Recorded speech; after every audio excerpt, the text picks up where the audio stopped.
how to enable two-factor authentication on Kalshi. Hey everyone, welcome back to the channel. If you are new here, don't forget to hit the subscribe button and turn on the notification bell to not miss any updates. So in this video, I'm going to show you how you can protect your privacy by enabling 2FA on Kalshi. So let's dive right in. Open up any browser and then head over to kalshi.com, and then you can see three lines in the top right. You can just tap on it, and then you need to head over to account and security.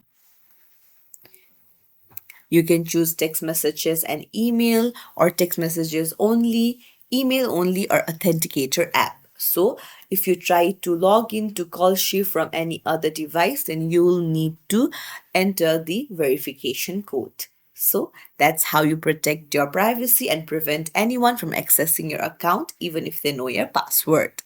If you found this tutorial helpful, don't forget to like the video and subscribe to our channel for more tips and tricks. Thank you for watching.